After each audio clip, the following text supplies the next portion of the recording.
Baiklah, Assalamualaikum warahmatullahi wabarakatuh. Balik lagi bersama saya di channel Mas Robi 98. Kali ini kita membahas dinamika politik Indonesia di tengah COVID-19. Namun sebelum kita lanjut, silahkan teman-teman dukung channel ini dengan cara like, komen, dan subscribe. Dan semoga bermanfaat buat teman-teman sekalian. Akhir-akhir ini COVID-19 ini berlarut-larut hingga akhirnya WHO atau Organisasi Kedokteran Dunia mengeluarkan pernyataan bahwa kemungkinan COVID-19 ini selama-lamanya akan ada atau tidak akan pernah berakhir. Akhirnya pemerintah Indonesia, dalam hal ini Presiden Joko Widodo, juga mengeluarkan statement bahwa kita semua harus berdamai dengan virus corona. Kita harus berdamai. Sebentar kita jelaskan apa itu berdamai dengan COVID-19. Kita kembali ke topik dinamika politik di tengah COVID-19. Khususnya kita membahas hubungan pusat dan daerah, dalam hal ini pemerintah pusat dengan pemerintah daerah di dalam penanganan COVID-19, kaitannya dengan perpolitikan nasional. Banyak yang mengatakan bahwa pemerintah, baik gubernur, bupati, wali kota, ini tidak serentak, tidak seragam di dalam menangani COVID-19 ini. Tidak seragam strateginya di dalam menangani COVID-19 ini.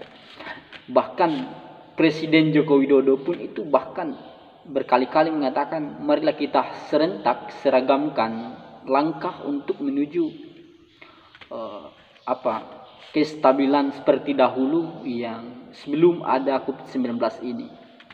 Inilah yang menjadi topik kita, bagaimana dinamika politik yang tentunya tidak stabil lagi seperti dahulu, yang sebelum adanya COVID-19 ini politik ini sangat cair dan sangat berkembang di perpolitikan tanah air. Namun semenjak COVID-19 ini muncul, politik tanah air akhirnya tidak jelas dan amburadul. Terkadang kalau misalnya kita bicara masalah politik, bicara masalah kebijakan, ini membingungkan, susah dibedakan. Namun ketika bicara masalah politik, artinya kita bicara masalah ekonomi, kesehatan, sosial, budaya, dan lain sebagainya. Kita bicara semuanya ketika kita berbicara masalah politik. Termasuk yang paling penting kaitannya politik itu ekonomi. Inilah kita melihat bahwa perpolitikan tanah air ini tidak sehat lagi, dalam tanda kutip. Sedikit saya jelaskan masalah bagaimana Presiden Joko Widodo mempunyai strategi yang dinyatakan kemarin bahwa kita harus berdamai dengan virus corona. Artinya berdamai dengan virus corona, jangan sampai kita frustasi dan kita menganggap bahwa kita tidak bisa ngapa-ngapain lagi. Inilah yang harus dilakukan oleh semua lembaga, mendukung semua kebijakan-kebijakan, bagaimana menerjemahkan kebijakan itu menjadi sebuah tindakan yang betul-betul diharapkan bisa menjadi solusi dari apa yang diharapkan bersama. Contohnya berdamai dengan COVID-19, berdamai dengan virus corona.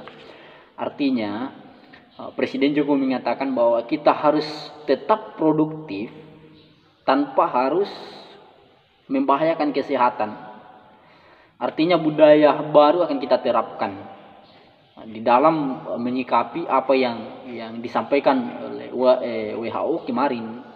Kita harus menerjemahkan kata atau kalimat kita harus berdamai dengan virus corona itu dengan benar. Jangan sampai ada juga yang mengatakan bahwa kita terlalu pandang enteng COVID-19 ini, virus corona, dan banyak sekali yang tidak mengerti apa dan bagaimana berdamai dengan virus corona. Berdamai dengan virus corona seperti ini. Semua kegiatan-kegiatan aktivitas-aktivitas kita bisa lakukan dengan budaya baru. Sangat lazim ya, cuci tangan, pakai masker, jaga jarak yang aman. Inilah yang harus dilakukan. Ketika kita lakukan semua aktivitas, saya ambil contoh restoran yang dulunya 100 kursi misalnya, maka kita harus mengubah menjadi 50 kursi. Mengapa 50 kursi? Karena kita harus ambil jarak minimal 1,5 meter, sehingga orang-orang yang berdatangan tidak berpotensi dan tidak terancam terinfeksi virus corona. Inilah yang dikatakan marilah kita berdamai. Selain itu, menjaga daya tahan tubuh, daya tahan tubuh dan kesehatan. Karena ketika tubuh kita ini sehat, ketika kita bersih, maka virus corona itu tidak akan masuk ke dalam tubuh kita. Namun ketika kita ada di dalam kehidupan sehari-hari, dalam hal ini sembarang saja dilakukan, tidak menjaga kesehatan, tidak menjaga pola makan sehat, ini akan lebih potensinya lebih besar untuk terinfeksi COVID-19 ini. Ini masalah, kita jelaskan sedikit masalah berdamai dengan virus corona. Jangan sampai justru karena takut dengan virus corona, akhirnya berbondong-bondong mudik pulang kampung. Akhirnya karena kepanikan itu justru membawa virus ke kampung, kemudian kita menularkan ke orang lain, sehingga konsep awal bagaimana berdamai dengan virus corona ini tidak ada. Karena biarpun kita dimanapun kita, kalau kita bisa paham bagaimana virus corona ini bisa menular ke orang lain, ketika kita bersentuhan, ketika kita bersin di tempat umum, batuk dan lain sebagainya, etika di dalam bermasyarakat sangat penting. Sehingga sangat penting untuk menerapkan namanya berdamailah dengan virus corona. Tetap lakukan produktivitas di dalam negeri, baik itu sektor pertanian, sektor perdagangan, usaha kecil menengah ke atas, itu bisa dilakukan semua tanpa harus tinggal di rumah saja. Karena ketika kita ambil konsep begini, di rumah aja ya, tanpa kita memperhatikan ekonomi, akhirnya ujung-ujungnya kita akan sakit, dan kita akan bukan mati karena COVID-19, tapi mati karena kelaparan. Dan juga kembali lagi, perpolitikan nasional itu akan dimanfaatkan dalam tanda kutip untuk ini. Kembali lagi seperti video-video sebelumnya saya sudah jelaskan bahwa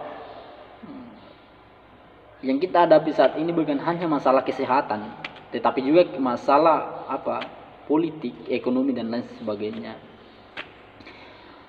Sambil contoh di dalam politik itu kita bicara masalah kebijakan ya, khusus masalah kebijakan.